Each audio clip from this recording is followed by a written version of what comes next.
자, 여러분, 헌법재판소 부분 강의를 하겠습니다. 여러분 가지고 있는 강의안 13번인데요. 화면에서 공유를 할게요. 일단, 음, 우리가 국가 기능을 살펴봤는데, 그동안, 입법을 담당하는 국회, 그리고 국회를 구성하는 국회의원, 그리고 국회가 만든 그 법률을 집행하는 기능을 하는, 정부를 살펴봤고, 그 다음에 재판 적용을 담당하는 사법부, 법원을 살펴봤어요. 그래서 각각 이것들이 우리 헌법전에 제3장 국회, 제4장 정부, 제5장 법원 이렇게 구성이 되어 있는데 이게 기본적인 상권 분립의 이론에 기반해서 본 주요 국가 작용, 주요 국가 기능들이죠. 그 기능들 담당하는 각각의 기능을 나누어 맡은 국가기관들이고 근데 여기서 이제 우리가 제6장에 헌법재판소가 있습니다. 헌법재판소. 헌법재판소는 사실 뭔가 약간 색다른 기능을 한다고 볼 수 있어요. 어떻게 보면은. 왜냐하면은 국가마다 헌법재판소라는 별도의 조직을 둔 나라도 있고 헌법재판이라는 기능을 담당하기 위해서 어떤 나라들은 이런 우리나라 헌법재판소가 담당하는 것과 같은 기능을 헌법재판소를 따로 설치하지 않고 기존에 있는 최고법원, 주로 이제 대법원, 연방국가 같은 스타일이면 연방대법원이 되겠죠. 그런 데서 담당하게 하는 경우들이 있어요. 근데 이제 일단 우리는 헌법재판소를 따로 설치한 경우에 해당하는데, 그럼 우리가 일단은 헌법재판이 무엇인지를 간단히 설명을 할게요. 헌법재판이라는 것은 일단 일반 법원에서 담당하는, 사법부에서 담당하는 그런 재판이랑 거의 유사한 작용인데, 재판 작용이죠. 근데 헌법재판이라는 거는 어떤 법률이나 아니면 국가 공권력 행사가 헌법에 위반되는지 여부를 심사하는 거예요, 기본적으로. 그때 그 심사 기준이 헌법이 된다는 거죠. 헌법. 그래서 결국에는 모든 국가 작용, 입법, 집행, 사법 할 거 없이, 그러니까 국가기관이 행사하는 모든 국가 작용에 대한 합헌성을 통제하는 거예요. 그러니까 즉 그것이 헌법을 기준으로 했을 때 위헌인지 합헌인지 여부를 판단하는 것이기 때문에 우리가 이제 법치주의, 원래 형식적 의미의 법치주의라고 했을 때는 행정이 법률에 적합하게 이루어지는, 그리고 법에 의한 지배, 법의 지배, 이런 걸 얘기했었지만, 법의 내용을 묻지 않았었잖아요, 처음에, 그죠? 그 법의 내용을 묻지 않았었는데, 그 법의 내용이 잘못되면 어떻게 해요? 즉, 국회가 법률을 굉장히 뭐랄까요? 우리 헌법에서 보장하고자 하는 기본적인 가치라든가 원리라든가 인권이라든가 이런 걸 침해하면 어떡할까요? 그걸 또 통제하는 게 필요하겠죠. 그래서 그 법의 내용조차 즉 입법을 통제할 수 있도록 하기 위해서 이 헌법재판이라는 제도가 고안이 된 거예요. 이게 굉장히 큰 의미를 가지죠. 그래서 실질적인 의미에서의 법치주의를 구현하는데 굉장히 중요한 의미를 가지고 있어요. 그래서 원래 이제 헌법재판에서 가장 핵심은 국회가 만드는 법률의 위헌성을 심사하는 거예요. 그것을 이제 규범통제라고 하는데 일단은 화면을 잠깐 볼게요. 다른 화면을 공유할게요. PPT를.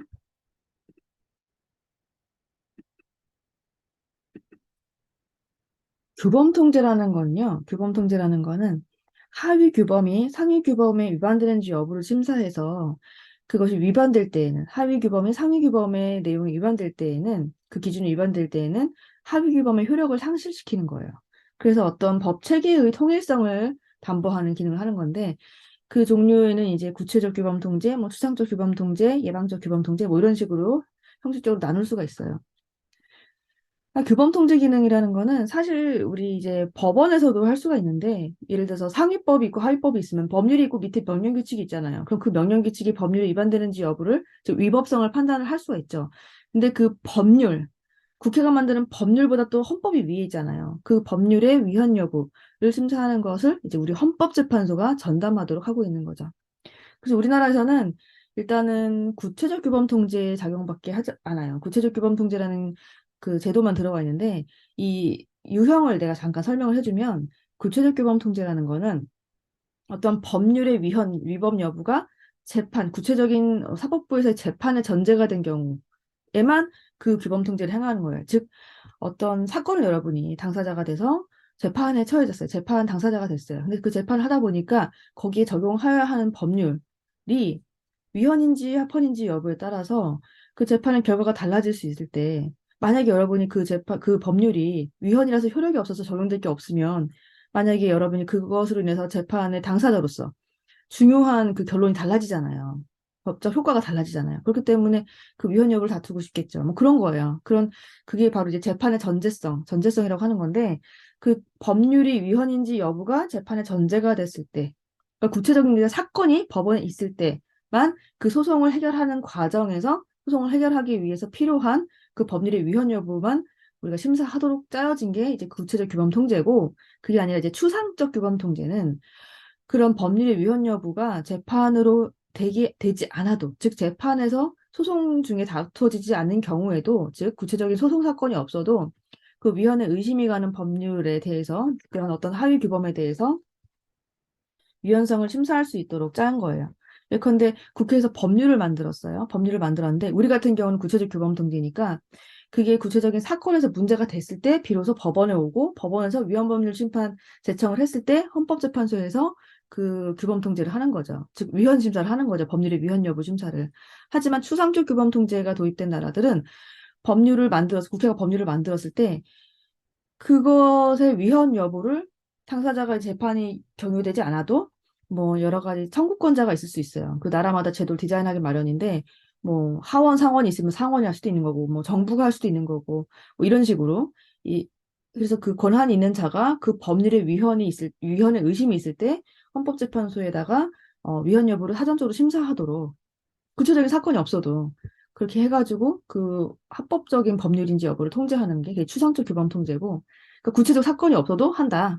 그리고 예방적 규범 통제는 어떤 법률이 만들어졌을 때 그것을 사전적으로 법률 위헌적인지 아닌지 여부를 먼저 심사하는 그런 사전적인 과정이에요.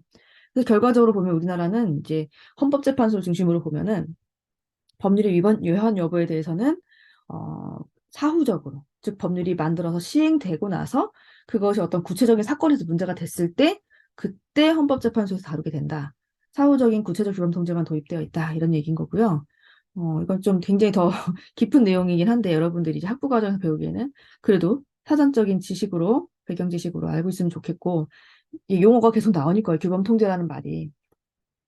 그 다음에 이제 우리가 지금 방금 얘기했듯이 헌법재판을 이런 규범 통제, 이런 법률의 위헌 여부를 심사하는 기능을 담당하는 기관을, 사실은 처음에 이제 고안을 한 거는요. 이제 영미권에서는 그러니까 미국에서 과거에 연방대법원에서 이제 심사를 하면서 재판을 하는 과정에서 헌법 헌법의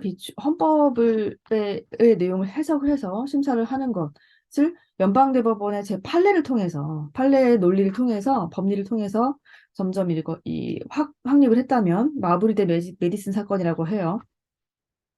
이제 우리 같은 성문법 체계, 이런 대륙법 체계의 국가에서는 처음에 1920년에 오스트리아 헌법을 만들고 그 헌법에다 헌법재판소라는 디자인을 처음 만들어낸 한스 켈젠이라는 학자가 있었어요. 오스트리아 헌법학자인데, 이 한스 켈젠이라고 말할 것 같으면 법률가들의 세계에서 법학자들 중에서 가장 최고봉에 있는 수준의 가장 유명한 법학자예요. 그 순수법학이라는 대표적인 저작이 있고, 그분에 대해서 나중에 기회가 있으면 좀 얘기를 할 수 있을 것 같기도 한데, 어쨌든 간에 그 당시에 오스트리아가 이 국가적인 어떤 뭐 체계가 있고, 여러 가지, 이렇게 각 지방들의 법률이 있고, 이것들을 좀 통일적으로 적용해야 될 필요가 있고, 헌법에 의거해서 막 여기 재판 다르고, 여기 재판 다르고, 여기 헌법 해석 다르고, 여기 법률 해석 다르고, 이렇게 되면은 너무 통일성이 없잖아요. 한 국가 안에서. 그리고 정치적, 국가적, 영토적으로도 좀 굉장히 분열된 상황에서 뭔가 통합될 필요가 있기도 하고, 여러 가지 이유 때문에 사실은 한 나라의 헌법이 있으면 그 헌법의 해석에 따라서 그 법률들의 해석이라든가 내용이 좀 통일성 있게 이루어져야 되잖아요. 막 중구난방이 되면 안 되잖아요. 그걸 견디지 못했던 한스 켈젠이라는 법률가, 이 학자가 이제 헌법재판이라는 기능, 즉 하나로 통일된 전문성 있는 독립된 전문 기구를 만들어서, 헌법재판소라는 걸 만들어서 거기서 헌법의 해석을 담당하도록 하자. 즉, 각 법률의 위헌 여부를 그 전문화된 하나의 중심적인 기구를 가지고 거기서 심사하도록 하자 해서 만든 게 오스트리아 헌법재판소예요. 그 모델을 닫아서 이제 독일도 헌법재판소가 만들어졌고, 그리고 나중에 우리나라도 이제 헌법재판소가 이제 독일이나 오스트리아 모델을 따라서 도입이 된 겁니다. 우리 이제 87년 헌법을 새로 개정을 할 때, 그때 현재의 헌법재판소가 만들어졌는데, 사실상 처음 헌법재판소 도입될 때 굉장히 큰 기대를 하지는 않았다고 해요. 큰 기대를 하지는 않았는데, 지금 오늘날 35년이 넘게 지났는데, 오늘날 우리가 봤을 때 가장 국가기관 중에 가장, 어, 신뢰도가 높은, 내지는 국민들이 선호를 하는, 아무튼 그런 국가기관 중에 하나로 헌법재판소가, 수위에 항상 오르고 있어요. 그 정도로 굉장히, 처음 도입될 때의 기대 이상으로 발군의 그런 어떤, 어, 여러 가지 업적을 보여주고 있는데, 우리 이제 헌법재판소를 이렇게 하나의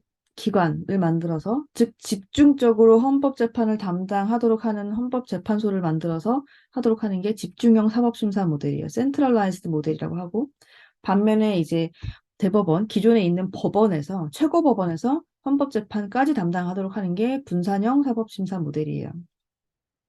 그래서 사법심사라는 거는 이제 규범통제나 다름없는 거예요. 그러니까 즉, 그 법률의 위헌 여부를 심사한다는 뜻이죠.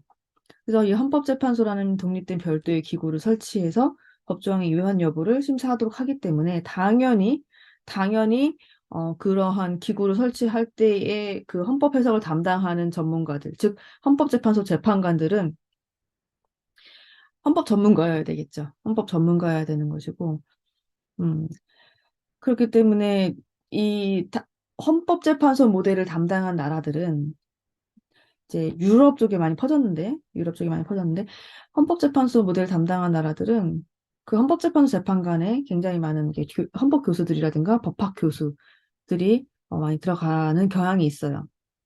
독일도 이제 헌법 교수 출신이 헌법재판을 소장을 한다거나, 뭐 아무튼 대부분에 그렇게 차지하고 있는데, 왜냐하면 제도 본질적으로 헌법재판이라는 헌법 해석에 대한 전문성을 가지고 있는 법률가여야 되기 때문에 그렇기도 하고, 또 뿐만 아니라 헌법 교수뿐만 아니라 뭐 노동법이라든가 아니면 법률 그 변호사라든가 인권 변호사라든가 이런 분들이 다 들어가고 그래요.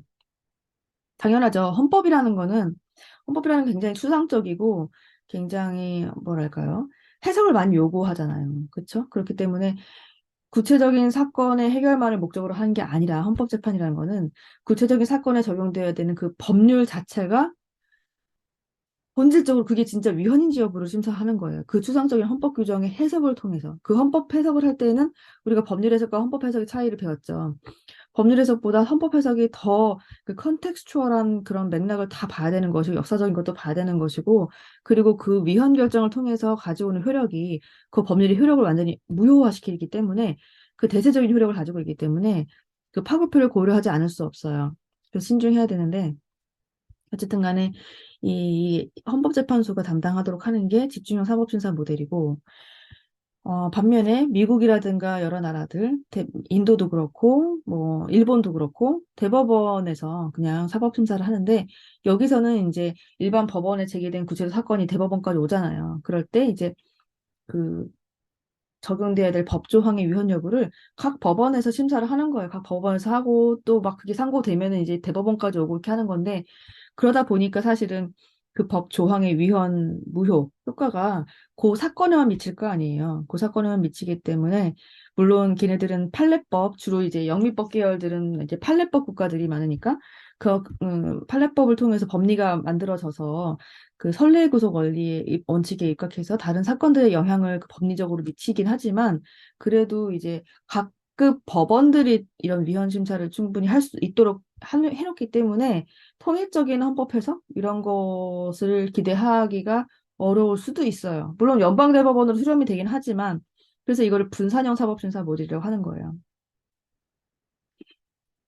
그래서 우리나라는 일단은 이제 집중형 사법심사 모델 헌법재판소라는 제도를 설치를 했는 헌법재판소 제도를 가지고 있는데, 이 헌법재판 다시 살펴보면 이제 헌법적 분쟁이 생겼을 때 이것을 헌법을 기준으로 해서 결단을 내리는 작용을 하는 거죠. 재판 작용처럼. 그래서 헌법 질서를 궁극적으로 유지하고 헌법의 내용이 실현될 수 있도록 담보하는 국가 작용인데 그렇다면 이 헌법 재판은 이 국가 작용의 성질 중에서 어떻다고 볼 수 있는가? 이걸 뭐 정치 작용이다. 이거는 일종의 왜냐하면 헌법 자체도 어떤 정치적인 맥락을 가지고 있는 그런 대상들을 많이 규율을 하고 있고, 그리고 헌법 자신도 정치의 산물이기도 하고, 헌법을 만들 때, 그리고 그렇기 때문에 정치작용이다. 그런 얘기도 있고, 뭐, 입법작용이다. 이건 무슨 얘기냐면, 국회는 적극적으로 입법을 하죠. 법률을 만들죠. 하지만 헌법재판소는 어떤 위헌적인 법률에, 어, 있을 때, 위헌 판단을 함으로써 그 법률의 효력을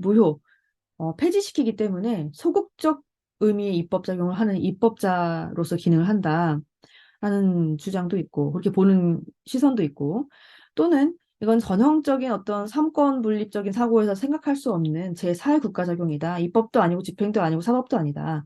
이렇게 보는 것도 있고, 또 한편으로는 사법작용에 유사한, 그러니까 헌법을 기준으로 한 헌법심의 사법작용을 하는 것이다. 이렇게 말을 하는 견해들도 있어요. 어, 내가 볼 때는 맨 마지막에 설명이 가장 그래도 좀 설득력이 있지 않을까. 헌법재판소에서 하는 기능이 뭐 소극적인 입법작용만 있는 것도 아니고 또 그러니까 거의 그 절차를 구성하는 거, 진행되는 거 이런 모든 것들이 거의 사법작용이랑 거의 비슷해요. 사법부에서 하는 법원에서 하는 재판작용이랑 거의 같기 때문에 형식상 다 같기 때문에 그리고 여러 가지 재판을 할 때 뭐 탄핵 심판을 하든 아니면은 뭐 여러 가지 권한쟁의 심판을 하든 일반 법원에서의 재판 절차를 준용을 많이 하고 있거든요. 그렇기 때문에 헌법심인 헌법을 전문으로 헌법을 기준으로 해서 심사를 하는 사법작용에 가깝다라고 보면 될 것 같아요. 그렇다면 우리나라 이제 헌법재판소는 어떻게 구성이 되어 있을까?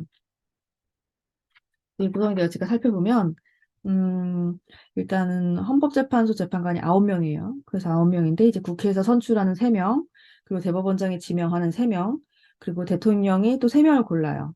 그래서 이분들이 6년의 임기를 가진 헌법재판소 재판관이 됩니다. 그래서 최종적으로는 이 9명 다 대통령이 임명을 하게 돼요. 대통령이 임명을 하게 되는데 국회 선출 3인 이렇게 되니까 사실은 뭐 그래요. 그러니까 뭐 예를 들어서 A, B, C당, A, B당 이렇게 큰 양당이 있으면은 A당에서 어, 지명하는 사람, 추천하는 사람 몫이 있고 B당이 지명하는 그러니까 당대 여당이라든가 야당이 지명하는 몫이 따로 있겠죠. 그래서 그 베이컨시가 그러니까 그 공석이 언제 생기느냐에 따라서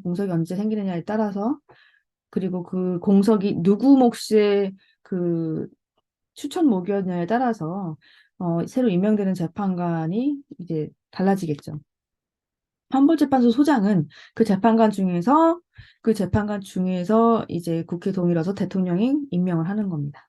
대통령 임명을 하는 건데 과거에 이제 이거 가지고 2000년대 초에 좀 트러블이 있었어요. 왜냐하면은 재판관 중에서 국회 동의를 얻어서 대통령이 임명하도록 한다라고 하는 조항이 있는데 그렇게 되어 있는데 이제 당시에 헌법재판소 재판관 중에 전효숙 재판관이라고 있었어요. 전효숙 재판관이 있었는데, 과거에 이제 노무현 대통령 당시에, 이 전효숙 재판관을 여성 재판관인데, 재판소장으로 임명하고 싶은 거예요. 그러다 보니까, 이거 대통령 임명권이 있는 거잖아요. 그래가지고 그 전효숙 재판관에게, 재판소장으로 이제 임명을 할 거다. 그러면서, 그래, 그렇게 해서 사전 절차를 밟아서 전효숙 재판관이 일단 사표를 냈어요. 그렇게 되다 보니까, 이제 그 임명을 반대하는 입장의 사람들은 재판관 중에서 대통령이 임명하도록 했는데 그 재판소장을 재판관 신분이 아닌 사람을 형식적으로 임명을 하면 안 된다. 뭐 이런 시비가 붙어가지고 임명이 불발이 됐습니다. 임명이 불발돼가지고 그 이제 법 조문의 이제 형식적인 해석을 통해서 이게 반대가 심해져서 그냥 수긍했어요. 당시에 근데 노무현 대통령은 수긍을 해서 불발되고 그래서 그 다음에 이제 차선책이지만 굉장히 이제 헌법 지식이 있고 당시에 거의 굉장히 드문 헌법학 박사였었던 대법관이었던 그 이강국 이강국 재판관이 헌법재판소 소장이 됐습니다.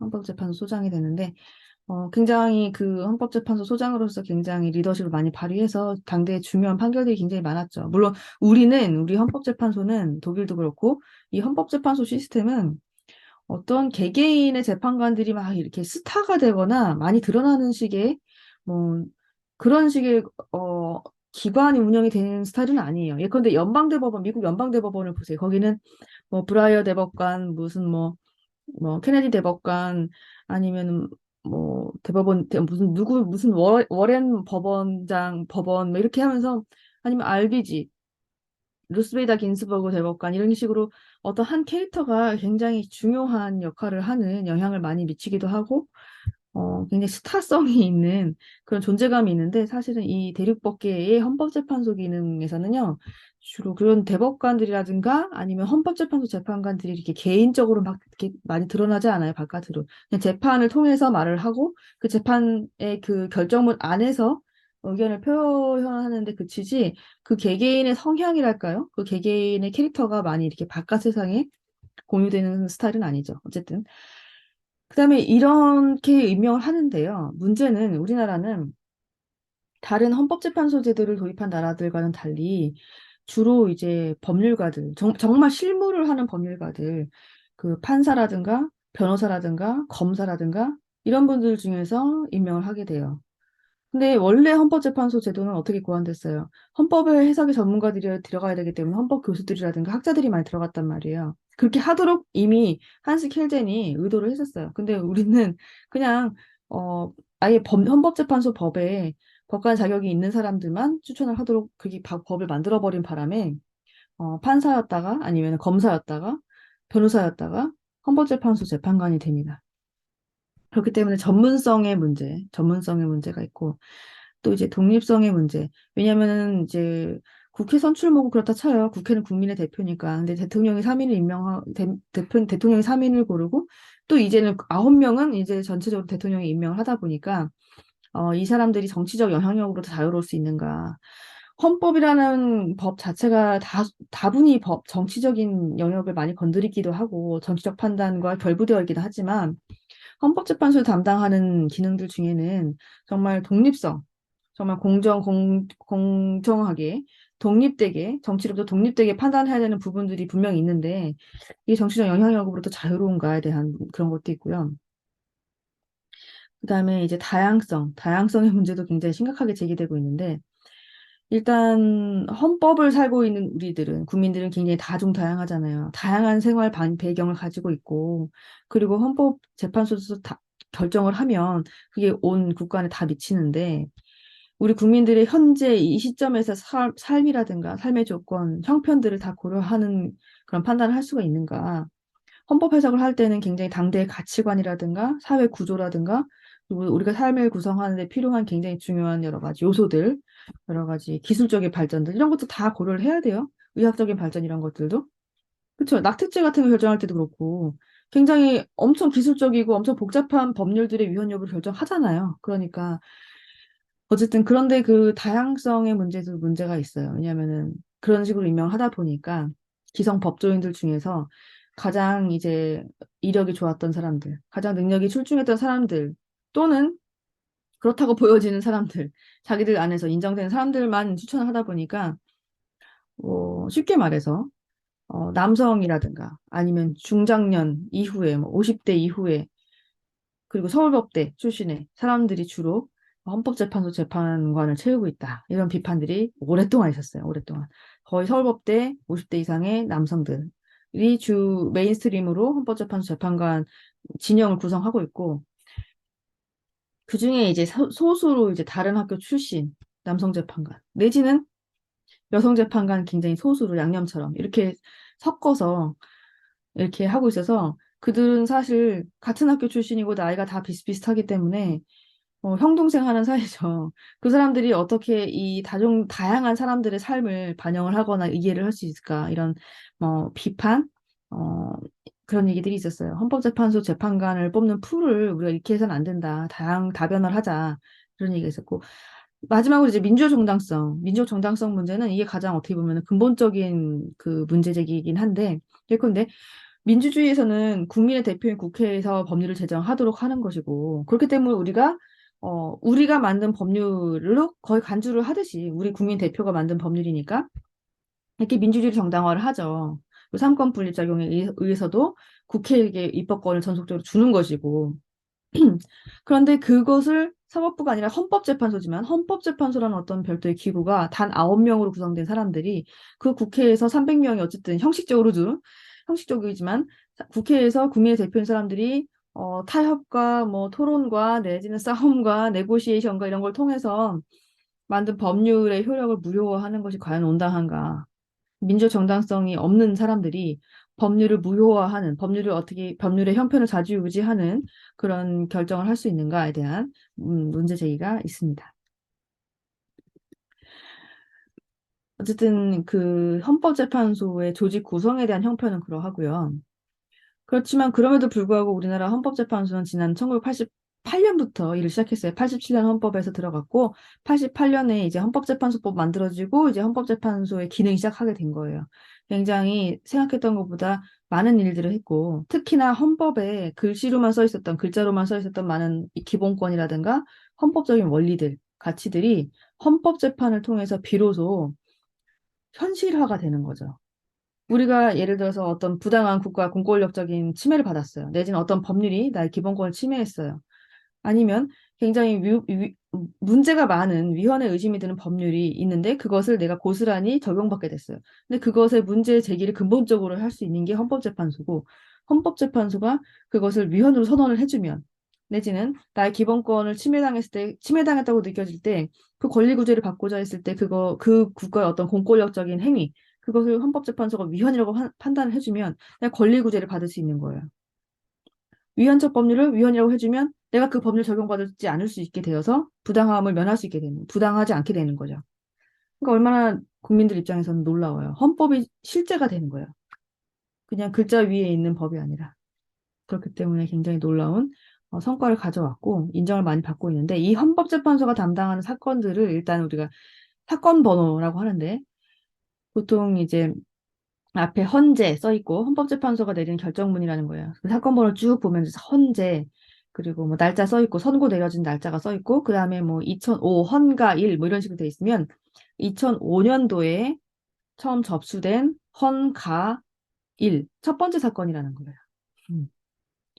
그래서 뭐 2005 헌가 1이지만 앞에 선고된 날짜는 2006년 뭐 12월 뭐 27 이렇게 될 수 있죠. 그건 최종 선고된 날짜고 뒤에 있는 그 사건 번호가 헌가 1 이렇게 돼 있는데 그게 이제 헌가, 헌나, 헌다 이런 식으로 붙어 있어요. 이게 헌가는 위헌법률 심판, 헌나는 탄핵 심판 이런 식으로 되어 있는데 사실상 우리 헌법재판소가 담당하는 재판들 중에서 거의 대부분은 어떤 거겠어요? 거의 대부분은 헌마 사건이에요. 헌마 사건.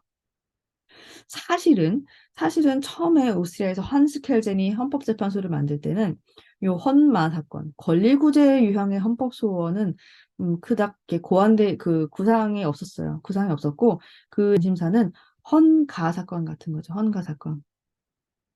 즉 법률의 위헌 여부 판단하는 거. 법률의 위헌 여부를 판단하는 작용. 이제 이 규범 통제 작용. 이게 주된 관심사였는데 우리나라에서는 이제 헌가 사건은 전체 사건의 한 3% 정도? 3% 정도 있는 것이고 헌다 사건은 한 번 있었죠. 2014년에 통합진보당 해산 사건. 그리고 헌라 사건도 굉장히 많아요. 헌라 사건은 국가기관 간의 권한 다툼이 있을 때 재판을 하는 거고 헌마 사건은 이제 구체적인 어떤 국가의 작용이 있을 때 그 기본권 침해를 우리가 주장을 하면서 권리구제를 구하는 헌법소원, 전형적인 헌법소원이 헌마 사건인데 이게 전체 사건의 거의 80%. 80%. 그다음에 헌바는요. 이거는 굉장히 우리나라에서 굉장히 독특하게 가지고 있는 그런 심판 유형인데 위헌소원이라고 해요. 위헌소원이라고 하는데 조금 이따 다시 살펴볼게요. 이게 재밌어요. 재밌고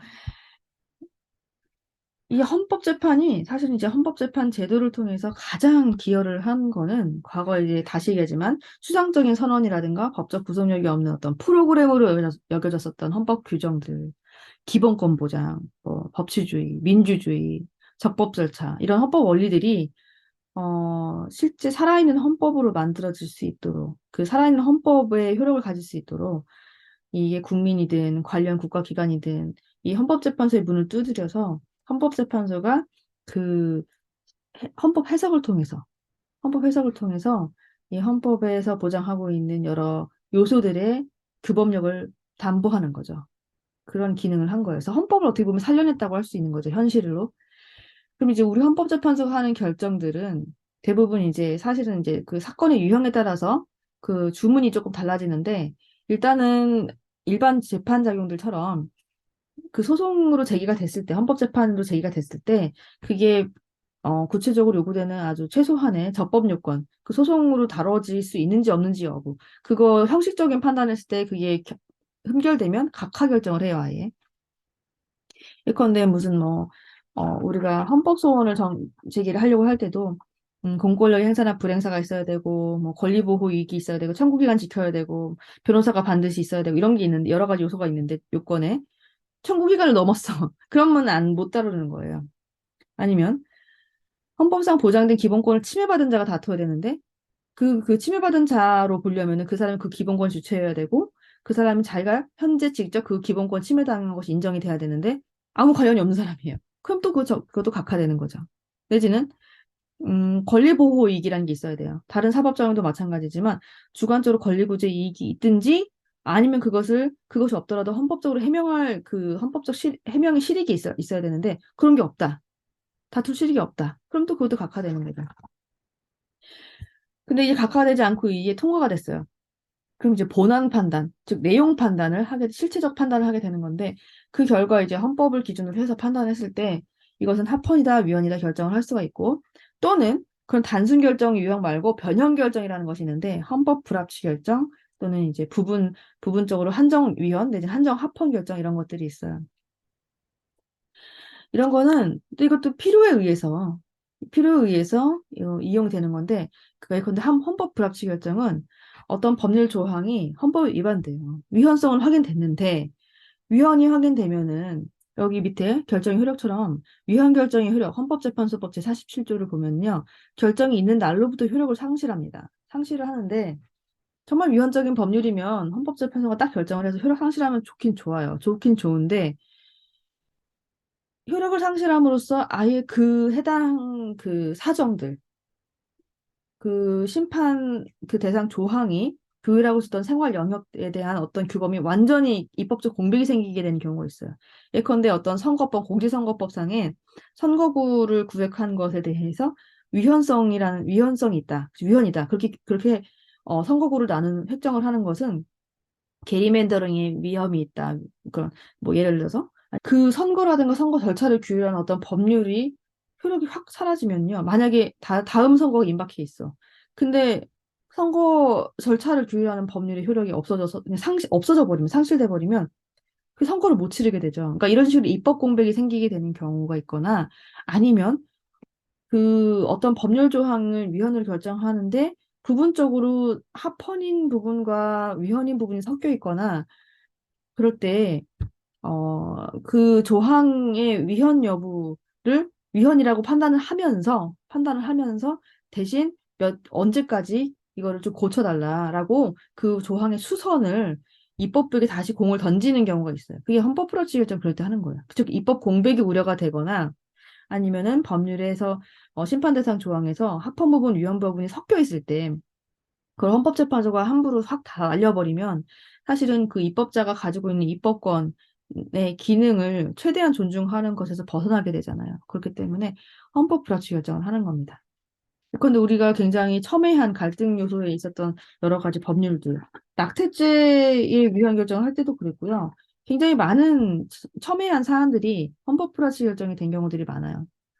예컨대 이제 야외 그 5개 집회, 야간 5개 집회 결정 같은 경우도 그 야간에 5개 집회를 할 수 없다라고 규정하고 있는 조항이 너무 불투명하고 불명확하고 기본권 침해가 심하니까 위헌 결정을 했는데 위헌성은 있다고 인정을 하지만 그 조항을 완전히 없애버리면 바로 그냥 효력을 상실시켜버리면 그 야간 5개 집회를 규율하는 부분이 완전히 입법적 공백이 생긴다라는 걱정을 한 거죠. 재판관들이 당시에. 물론 나중에 입법 시한을 도과해서도 입법을 다 하지 않아서 국회에서 법률을 만들지 않아서 그냥 그 법률이 그냥 상실되고 말았음에도 불구하고 상실된 그 이튿날부터도 아무런 혼란이 생기지 않아서 너무 그래서 기우였다라는 결론이 나왔을지언정 재판관들은 사실은 그런 입법 공백이 생기는 것을 마찬가지로 우려를 하기 때문에 헌법 다시 결정을 하는 경우들도 많습니다. 그래서 어쨌든 간에 헌법재판소에서 결정을 하면은 이제 그 위헌 결정이 가장 중요하죠. 위헌 결정이 내려지면은 결정이 내려진 있는 날로부터 효력을 바로 상실을 해요. 상실을 하는데 다만 형법 조항, 형벌을 부여하는 그런 법률 또는 법률 조항은 소급해서 그 효력을 상실합니다. 그래서 그 법률이 처음에 만들어졌을 때로 소급해요. 즉, 지금 2022년 어떤 형법 조항이, 형벌 조항이 위헌 결정이 내려지면은 그 형벌 조항이 처음에 뭐 1954년에 형법에 들어갔다. 그럼 그때로 소급하는 거죠. 소급하는 거예요. 왜 그러냐? 형벌 조항은 그걸 적용했을 때 그 개인에게, 어, 나타나는 효과가 굉장히 크잖아요. 개인의 자유라든가, 아니 금전적인 거라든가.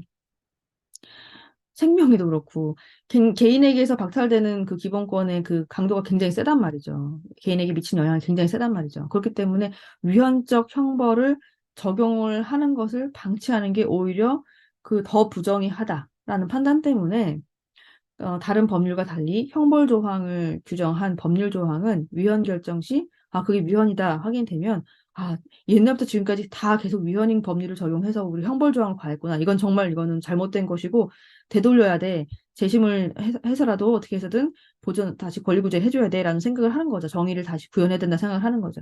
그래서 형벌 조항은 소급해서 효력을 상실한다라고 돼 있었어요. 지금 그렇게 되고 있어요. 근데 다만 어떤 문제가 생겼냐? 그러다 보니까 사실 과거로부터 지금까지 지금도 남아있는 게 많은데 굉장히 도덕적인 거나 전통적인 가치에 입각하거나 아니면은 굉장히 뭐 가치관적으로 판단 여지가 있는 부분을 형벌로 규율하고 있었던 내용들이 있어요. 예컨대 뭐 간통죄라든가 뭐 여러 가지 그런 형벌 조항들이 있었단 말이죠. 그런 것들이 생각이 들어도, 아무리 위헌이라는 생각이 들어도, 그것을 지금 위헌이라고 결정했을 때 가지고 올 수 있는 후폭풍, 내지는 그것이 소급해서 효력이 상실됐을 때, 1950년대, 60년대부터 그것으로 유죄 판결을 받았던 수많은 셀 수 없는 많은 사람들, 뭐 간통죄만 얘기하는 건 아니에요. 혼인빈자 가능, 막 이런 것들도 있잖아요. 어쨌든 막 되게 많은 그 법조항들이 있는데, 그게 위헌이 되면은 그 재심 청구라든가 사법적 비용이 너무너무 어마해지죠. 사회적 후폭풍도 크고. 그래서 당연히 위헌으로 할 만한 조항도 어떻게 보면은 그런 여러 가지 파급효를 고려해서 헌법재판소에서 위축되는 경우들이 있었단 말이에요. 그래서 이제 법률이 나중에 개정이 됐어요. 그래서 이렇게 된 거죠. 해당 법률 또는 법률의 조항에 대해서 종전에 합헌으로 결정한 사건이 있는 경우에는 그 결정이 있는 날에 다음 날까지만 소급한다는 거예요. 그게 뭐냐? 그 만약에 과거에 간통죄에 대해서 이게 굉장히 유력한 사례였어요. 사실 이런 법률 규정 개정을 이끌어내는 간통죄에 대해서 옛날부터 계속 수차례에 걸쳐서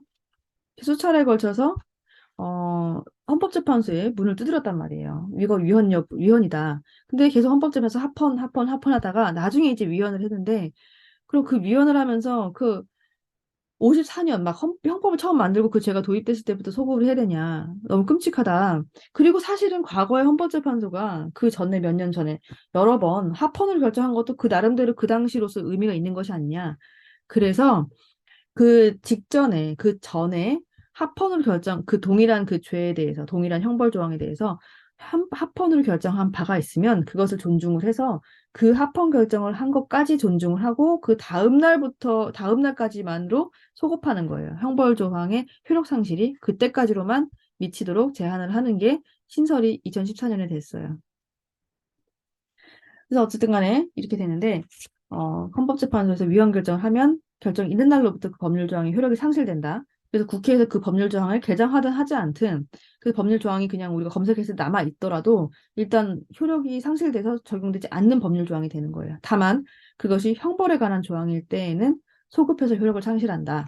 이렇게 알고 있으면 되고, 그러면은 개인이 어떻게 구제를 받느냐? 그래, 위헌으로 결정된 법률이나 그 조항에 의해서 유죄 판결을 받았던 사람은 다시 법원에다 재심 청구를 해가지고 무죄 판결을 받아서 구제를 받는 거예요. 다시 자기 명예회복을 하는 거죠.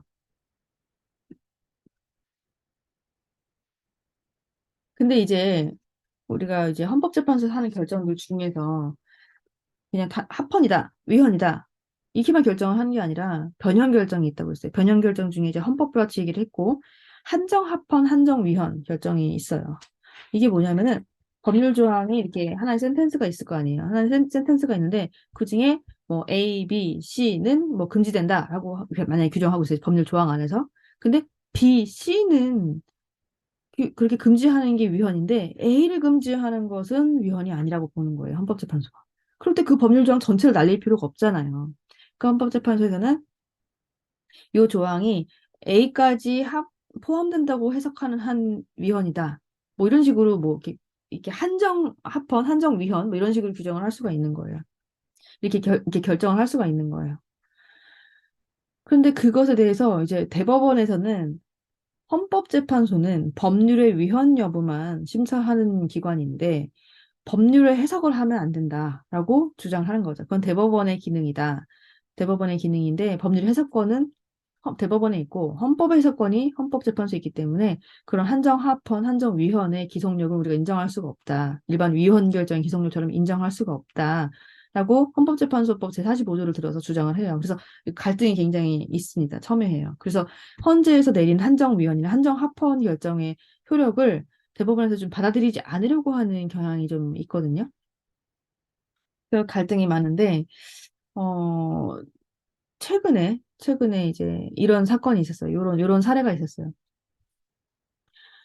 사실 근데 이런 식의 다툼이 있을 때 당사자만 힘들죠. 당사자가 힘들어서 자기가 어떤 사건이 문제가 돼가지고 헌법재판소까지 가서 또 몇 년 걸릴 수 있어요. 몇 년 걸려서 한정위헌 결정을 받아서 자기가 권리구제를 받는다 했더니 그럼 재심 청구를 해야 되잖아요. 법원에다가. 아까 얘기했듯이. 근데 재심 청구를 했는데 한정위헌은 안 되거든. 위헌 결정이면 몰라도 이렇게 안 받아주는 거예요. 그럼 개인은 이제 새우등 터지는 것처럼 이제 권리구제를 못 받고 불안정한 상황이 되는 거죠. 그런데 최근에 이제 헌법재판소가 2022년 7월에 이런 대법원 판결 취소 사건이 있었는데, 뭐 이게 처음은 아니고 세 번째예요. 세 번째긴 한데 어떤 거냐면은, 그러니까 이게 어떤 사건이냐면, GX 칼텍스가 이제 당사자가 됐던 건데요. GX 칼텍스가 이제 과거에 주식 상장을 전제로 세금 감면 혜택을 받았었어요. 근데 나중에 이제 상장을 포기하면서, 상장을 전제로 감면 혜택을 받았는데 상장을 포기하면서 이제 세무서로부터 그 조세법을 의거해서 세금 부과 처분을 다시 받은 거예요. 근데 이게 과거에 이제 있었다가 없어진 법률에 의거해서 아마 세금을 부과됐나 봐요. 그러니까 이제 GX 칼텍스가 요 세금 부과 처분에 취소 소송을 냈는데 대법원에서 졌어요. 대법원에서 지니까 GX 칼텍스가 일반 법원에 대해서 나 이 법률 적용하면은 나 위헌인데 아니 이거 문제가 되는데 하니까 하면서 헌법재판소에다가 이 위헌 여부를 다퉈달라고 제기를 했지만 대법원에서 받아들이지 않았어요. 받아들이지 않으니까 아까 얘기했던 내가 굉장히 특별한 사례라고 했을 때 위헌소원이라는 위헌소원의 형태로 헌법재판소에다 직접 자기가 청구를 했단 말이에요. 그러니까 헌법재판소가 맞아. 그 적용하면 위헌이야 하면서 한정 위헌 결정을 했습니다. 한정 위헌 결정을 하니까 이걸 가지고 이제 그 당사자가 GX 칼텍스가 대법원에 가서 재심 청구를 했어요. 근데 대법원에서 재심 청구를 기각했습니다. 그러니까 이 당사자가 다시 헌재에다가 대법원의 재심 기각, 이 법원의 재심 기각 판결을 취소해달라는 헌법소원을 청구를 했어요.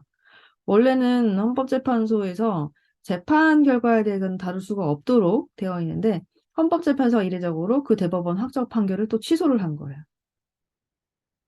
위헌적 법률을 적용을 해서 재판을 한 사례에 해당한다. 그래서 헌법재판소에서 이제 헌법소원 심판할 때 법원의 재판은 심판하지 않는다는 우리나라 좀 특이하게 재판소원 금지 원칙이 있는데 그것의 예외다. 해가지고 대법원에서의 그 확정 판결을 취소하는 그 사례에 해당한 거죠. 그럼 이제 우리가 하나씩 사건의 유형별로 대표적인 사례들을 한번 살펴볼게요. 더 구체적으로 첫 번째로 이제 위헌법률 심판, 주디셜 리뷰라고 하는데 사법심사라고 하는데 법률의 위헌 여부를 심사를 하는 거죠. 이거는 법률의 위헌 여부가 일반 법원에서 재판의 전제가 됐을 경우에 그 법원이 헌법재판소에 제청을 해서 그 위헌 여부를 심사를 하는 겁니다. 이게 아주 가장 전형적인 사후적 구체적 규범 통지 제도예요. 우리 헌법재판소법 41조에 이렇게 규정이 되어 있어요. 그래서 이 심판이 진행되기 위한 요건은 법률의 위헌 여부가 이제 당사자가 생각했을 때 합리적 위헌의 의심이 있어요. 위헌의 의심이 있어요. 이걸 적용했다가는 더 말이 안 되는 재판이 될 것 같은 거죠. 그럴 때. 또는 판사가 그런 생각을 하게 될 수도 있어요. 예컨대 야간오개 집회를 재판을 하게 됐는데, 이 야간오개 집회 이 조항이 자체가 문제가 있는데 이걸 적용해서 내가 재판해버리면 되게 부당한 재판을 해버리게 될 텐데 하는 의심을 자기가 하게 될 수도 있어요. 그럴 때 이 법률의 조항의 위헌 여부가 그 재판의 결과를 좌우하게 될 때, 즉 재판의 전제가 될 때, 재판 전제성이 있다는 거죠. 그때 법원에서 그 의심을 가진 판사가 직권으로 또는 그 당사자가 법원에다가 얘기를 해서 그 위헌법률 심판을 청해달라고 그 법원에다 요청을 할 수가 있는 거예요. 이 위헌법률 심판 제청 신청이에요. 근데 그때 법원에서 그렇다 문제 있는 것 같다. 하면은 제청 결정을 하면은 헌법재판소에다가 위헌법률 심판 제청을 하는 거죠. 그러면은 당연히 합리적으로 생각했을 때 그 당의 사건의 재판을 계속 하는 게 옳아요, 안 옳아요? 잠깐 멈춰야겠죠. 헌법재판소에 물어봐 놓고 재판하는 게 뭐가 말이 돼요, 그죠? 헌법재판소가 결정할 때까지 당의 사건 원래 진행되던 그 재판은 정지가 됩니다. 정지가 돼요. 그리고 헌법재판소 결정이 나면 위헌이다, 합헌이다 결정이 나면 그것에 따라서 다시 재판이 재개가 돼서 결론이 나게 되는 거죠. 여기서 사례를 하나 살펴보면 이제 이런 헌능가 사건, 이제 헌법재판소법 41조에 입각해서 이건 2015 헌가 28. 이 사건 번호 보면 이제 알겠죠. 2015년에 제기된 헌가 사건 중에 28번째 사건이었다. 2018년 6월 28일에 선고가 된 거다. 알겠죠. 이 집시법 사건이 있었네요. 이 집시법에 제11조 장소 제한이 있었어요. 이, 어, 이 장소에 대해서 이 밑에 각 호가 있어요. 뭐 어디 법원, 뭐 국회, 국무총리 공간 등등등 써 있는데 이 경계 지점 울타리로부터 100m 이내 장소에서 5개 집회 시위를 절대 해서는 안 된다. 뭐 이런 식으로 규정이 있어서 만약 그걸 위반했을 땐 처벌을 받았겠죠. 밑에 형사처벌 받는 게 있잖아요. 그렇죠? 그래서 그런 부분에 대해서 개인이 이거를 위헌법률 심판 제청 신청을 해서 당사자의 그 청을 받아들이면 그 당의 법원에서 재판을 정지하고 헌법재판소에서 물어서 헌법재판소가 만약에 이거를 갖다가 이 2015 헌가 28 사건에서 판단했을 때, 이거 너무 과도한 제한이다. 집회의 자유에 대한 너무 과도한 제한이다. 판단하면 헌법에 합치하지 않는다. 라고 이거는 이제 헌법 불합치 결정을 했네요. 헌법 불합치 결정을 하면서 다만 입법자에게 이거를 좀 수선을 하도록 맡기는 거예요. 그래서 이건 이제 2018년에 이제 6월에 결정을 하면서 한 1년 반 정도 시간을 줬네요. 2019년 12월 말까지 법률을 개정할 때까지 계속 적용한다. 만약 그 중간에 이제 국회에서 입법자들이 법률을 고치면 이제 그게 적용되는 것이고 2019년 12월 30일이 지나도록 만약에 개정을 안 한다. 그러면 이거는 계속 적용되다가 그냥 상실되는 거예요. 효력이 그때는 이제 진짜 상실되는 거예요. 왜 이게 또 헌법 불합치 결정을 하면서 계속 적용 결정을 하느냐, 잠정적으로. 아까 얘기했듯이 입법 공백이 우려될 때에는 유연성을 확인해 주면서 잠정적으로만 계속 적용을 하도록 그 시한부에 그걸 주는 거죠. 효력을 주는 거죠.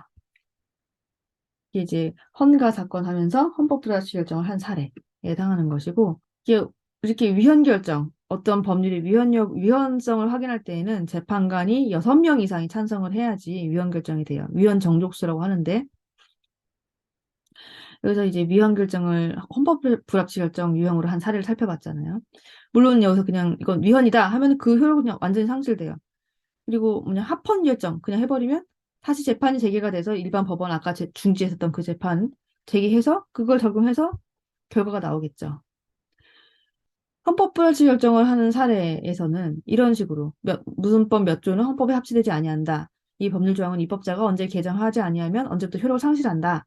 개정하라고 얘기를 하는 거죠. 개정을 하도록 촉구를 하는 것이고 입법자한테 원래 입법권이 전속적으로 있으니까 존중을 최대한 해서 던져주는 거예요. 헌법재판소에서 이래라 저래라 하지 말고 내용을 막 형성하지 않고 입법자가 수선을 하도록 위헌적인 법률 조항이 있으니까 위헌성만 확인하니까 또는 이제 잠정 적용 명령을 이렇게 한다던가 아니면은 뭐 잠정 적용 중지 명령을 할 수도 있고 뭐 그래요. 그렇게 약간 이렇게 유두리가 있는 거죠. 그다음에 이제 권리구제형 헌법 소원 심판인데 이거 보기 전에 헌바 사건을 먼저 볼게요. 이 규범통제형 헌법소원 심판인데 이게 재밌는 게 헌재법 방금 본 41조량에 의해서 법원에 위헌 법률심판 제청 신청을 하잖아요, 당사자가. 했는데 그 당해 법원에서 오케이 하고서 진행을 해줘야 되는데 아닌데 그 법관이 봤을 때 이거는 위헌의 의심이 없는데 판단을 하는 경우에는 어, 그 재판을 그냥 쭉 진행을 해요. 그냥 기각 결정을 하는 거예요. 당사자가 재청 신청을 한 것을 기각 결정을 하는 거예요. 그럼 당사자가 어, 아무리 생각해도 이거는 부당하잖아요. 그러면은 우리나라는 특별히 이렇게 이런 절차를 하나 더 마련한 거예요. 당사자가 직접 그냥 헌법재판소에다가 위헌 여부를 판단해달라고 헌법재판 소원을 제기할 수가 있는 게 있어요. 이게 바로 헌법재판소법 제68조 2항에 의한 헌법소원인데, 즉 헌재법 68조 2항을 보면 이 41조 1항에 의한 법률의 위헌 여부 심판 제청 신청이 기각된 경우에는 그 당사자가 헌법재판소에다가 다시 직접 물어볼 수 있다. 그래서 이 요건이 법률의 위헌 여부 재판 전제가 돼서 당해 법원에 위헌 제청 신청을 했었다가 그 신청이 기각된 그 당사자가 기각 결정 통지를 받은 지 30일 이내에 헌법재판소에다가 68조 2항에 의거한 헌법소원 심판을 내면은 물론 당해 재판은 그냥 진행이 되지만 헌법재판소에서 위헌 여부를 심판을 해줄 수가 있는 거예요. 이게 재미있는 제도예요. 규범 통제와 헌법소원 심판. 그래서 헌바 사건인데 이걸 통해서 구제받는 경우들이 굉장히 많아요. 물론 그렇게 해서 그러면 선생님 재판에서 그냥 재판 진행돼서 이 사람 유죄받고 말면 어떻게 해요? 헌법재판소는 결정이 나중에 날 수도 있는 것이고 헌법재판소랑 별도 트랙으로 따로 노는데 그럴 때는 아까 얘기했듯이 그러니까 위헌 결정을 받게 되면 다시 재심 청구를 할 수가 있는 거예요. 일반 법원에다가 재심 청구를 해서 권리구제를 다시 받을 수가 있어요. 이것의 전형적인 사례를 또 한번 살펴보면, 음,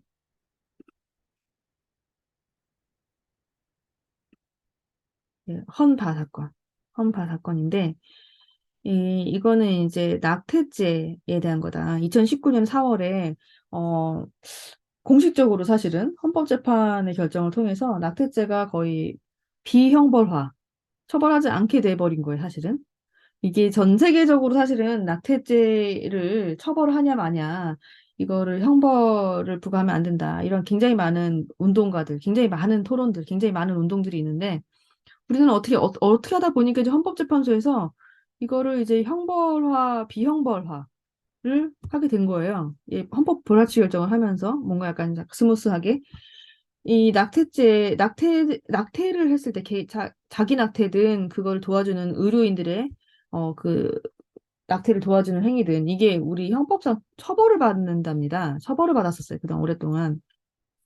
그래서 이 참고인은 의사였는데 그 사람이 이제 이 낙태 시술을 계속 했었어요. 낙태 시술을 계속 했었는데 이걸 처벌하는 형벌 조항이 있는 것이 부당하다라고 하면서 이 사람이 어쨌든 간에 적발이 돼가지고 일반 법원에서 그 처벌을 받게 됐는데 형사 재판이 처해졌는데 이제 헌법재판소에다가 이 조항 자체가 문제다. 어떻게 개인이 선택하는 부분에 대해서 낙태에 대해서 그리고 그 선택한 부분을 의료인으로서 보조하는 행위에 대해서 처벌을 하느냐.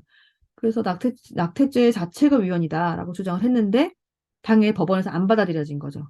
안 받아들여지니까 이 청구인이 다시 이 취지를 헌법재판소에 직접 청구를 한 거예요. 헌법재판소에 직접 청구를 했더니 이 헌법재판소가 이제 헌바 사건으로 다루게 된 거죠. 이 위헌 소원으로.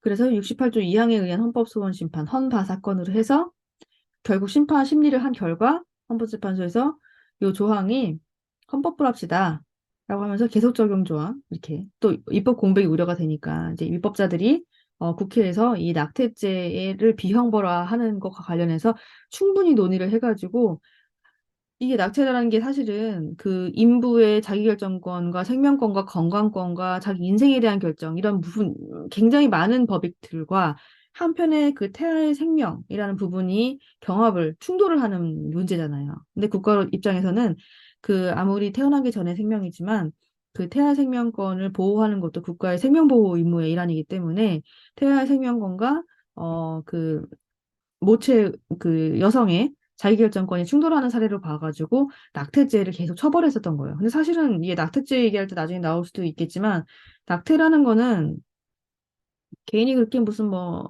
캐주얼하게 결정하는 부분이 아니고 엄청난 결단을 요구하는 부분이기도 하고 태아의 생명권, 존엄권 이런 게 있듯이 그 임신을 중단하는 결정을 한 사람 자체도 그냥 자기가 선택한다라는 의미의 지금 가벼운 의미의 자기결정권이 아니죠. 건강, 생명 이런 것뿐만 아니라 자신이 존엄권도 문제가 되는 거죠. 자신의 존엄권, 인생에 대한 결정권. 이게 어떻게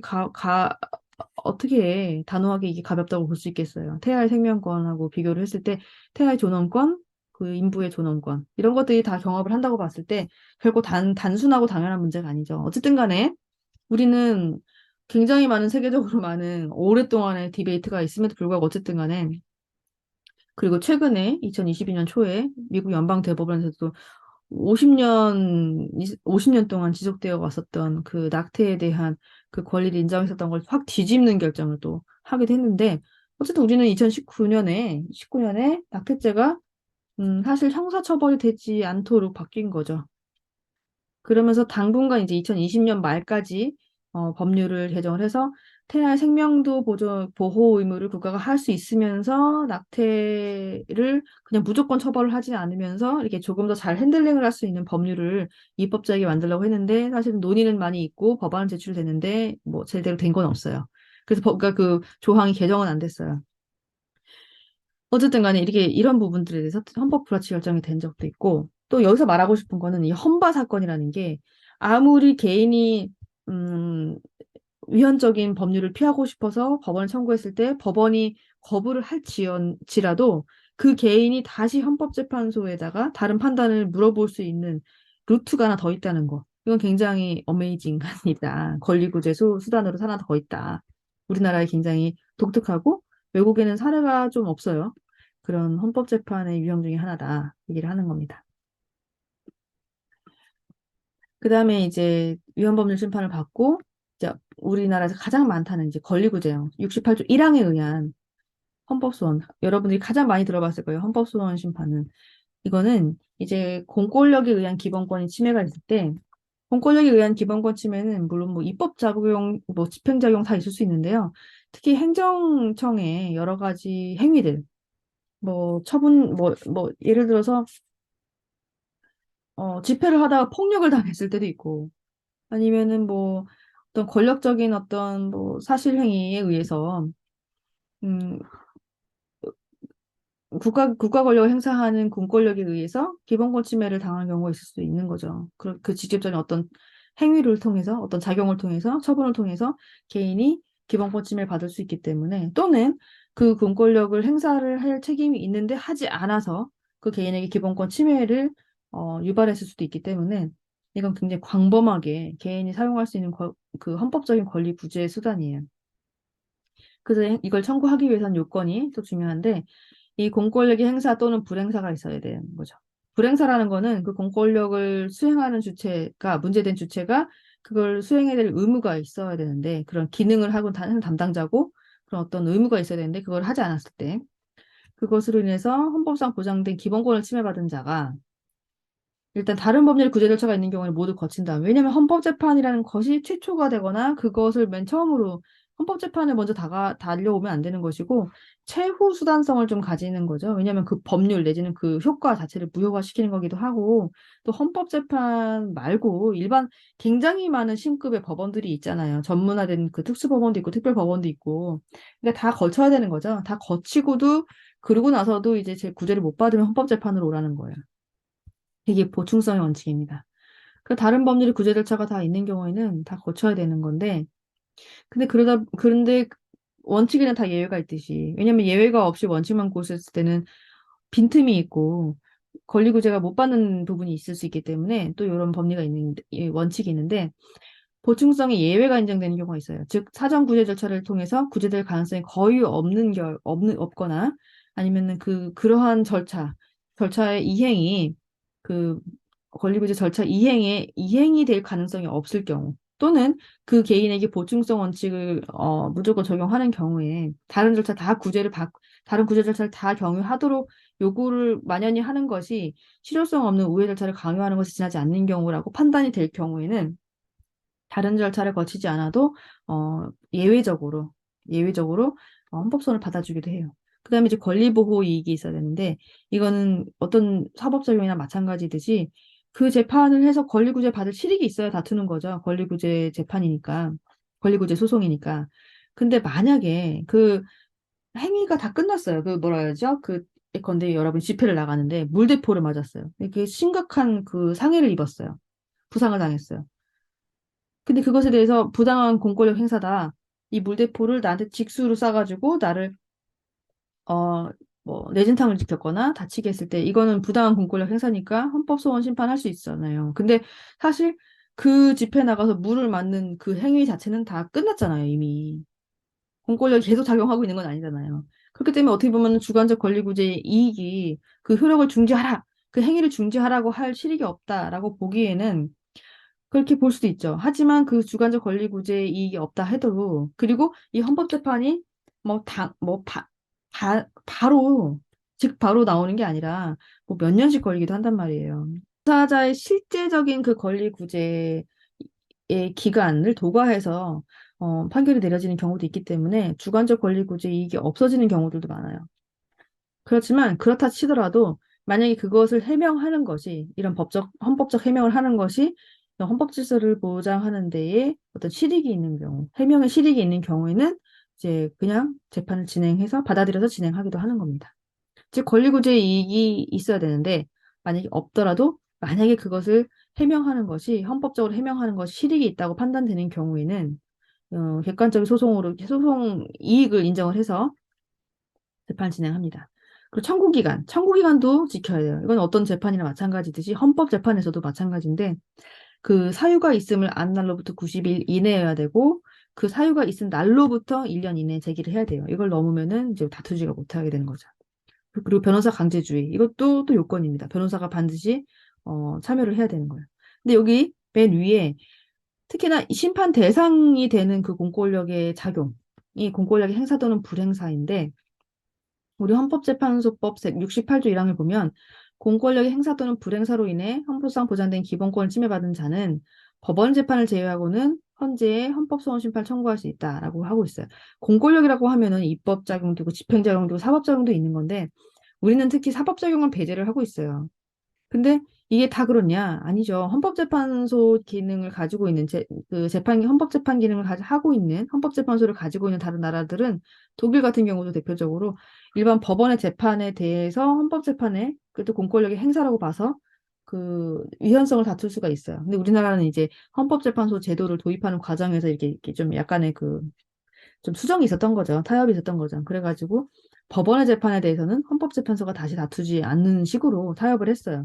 마치 그러니까 대법원을 정점으로 한 최고법원을 하는 법원 제도가 있고 헌법재판소가 있는데 법원에서 한 모든 재판의 마지막 결과를 다시 헌법재판소로 가져가게 되면은 이 법원에서는 이제 자기들의 최고성의 권위가 이제 상실된다. 그런 부분도 있고 헌법재판소가 무슨 3급 심의, 3심 제도가 아니라 4심 제도가 되는 거냐. 법원 위에 있는 법원 위에 헌법재판소에 있게 되는 거냐, 확고하게 있게 되는 거냐, 이게 여러 문제들이 막 제기가 됐고 해가지고, 어쨌든 간에 법원 재판을 제외하고는이라고 해서 여러 공권력 작용 중에서 사법작용의 결과물인 재판 결과에 대해서는 헌법 소원으로 공권력의 행사로서 다툴 수가 없는데 다만 그러니까 그걸 이제 재판 소원 금지라고 해요. 재판에 대한 소원을 금지한다. 하지만 그 예외가 하나가 있는 게 헌법재판소가 위헌으로 결정한 법률을 적용한 재판에 대해서는 그것을 그 재판의 위헌성을 다툴 수는 있다라고 인정을 하고 있어요. 법리상. 이제 이 헌법재판 이 권리구제형 68조 1항 헌재법 68조 1항에 의거한 헌법소원 심판은 이제 이것도 역시 그 행위의 공권력 행사 내진 불행사의 위헌성 여부를 헌법재판소 재판관 6명 이상이 찬성하면은 인용 결정을 해요. 이 권리구제 소송에서는 기각 내지는 인용이라고 하는데 기각은 당사자의 그 청구가 이유가 없다라고 하는 것이죠. 기본권 침해한 것이 아니다. 인정하지 않는다. 이 기각인 것이고 인용은 당사자의 청구가 인정된다라는 거예요. 인정된다는 건 즉 기본권 침해가 인정됐다는 것이고 그 당의 공권력의 행사 내지는 불행사가 위헌적이었다는 것을 인정하는 것이죠. 이 대표적인 사례를 또 한번 보면은 헌마 사건인데 2000년에 제기된 헌마 546 사건. 이거는 굉장히 많이 빈번히 사례로 들어지는 사건인데 이 당사자가 이제 집회 시위에 참여하다가 이 유치장에 수용되게 됐어요. 당시에 무슨 집시법을 위반했을 거예요. 유치장에 수용되어 있었는데 당시 유치장 경찰서 안에 유치장이 수용되었는데 차폐 시설 이렇게 가려주고 이렇게 막아주고 하는 보호하는 시설이 없어가지고 이렇게 아무튼 이렇게 벽 같은 게 없어서 그 용변을 보는 그 화장실이 다른 사람들이 다 볼 수 있게 돼 있었어요. 소리도 냄새도 시야도 다 안 막혀 있어가지고 거기서 그냥 하도록 한 거예요. 용변이 급하게 됐는데 그냥 거기서 하라고. 그 이 사람이 엄청난 모욕감을 느낀 거죠. 내가 뭐 유치장에 오면 온 거지 사람이 아닌 건 아니잖아요. 근데 그 용변을 보는 걸 사람들이 다 볼 수 있고 막 노출이 되니까 이거는 정말 인간으로 취급된 게 아니다. 이거는 인격권 침해당했다라고 주장을 하면서 그 경찰서에서 경찰서장이 거길 그 경찰서에서 이거 그러한 차폐 시설이 없는 그 유치장 내 화장실을 사용하도록 강제한 행위 그 자체가 이제 공권력의 작용이잖아요.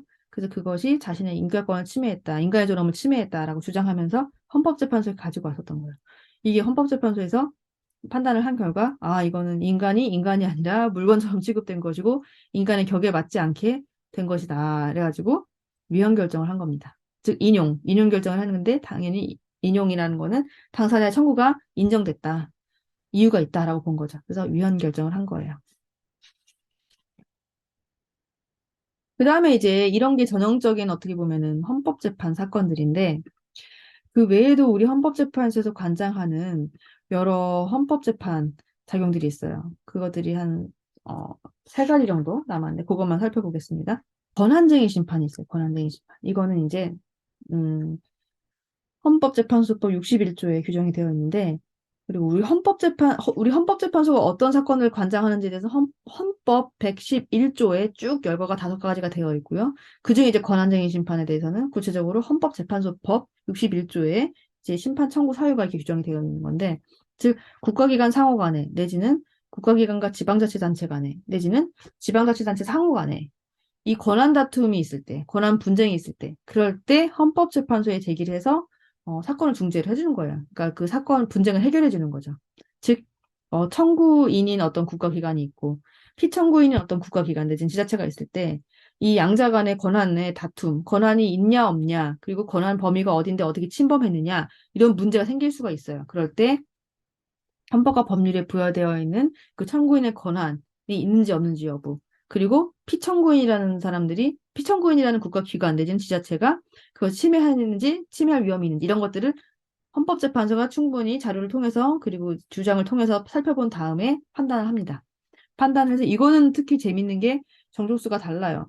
재판관 과반수 찬성으로 이거를 인용 결정을 할 수가 있어요. 이걸 알아둬야 돼요, 여러분.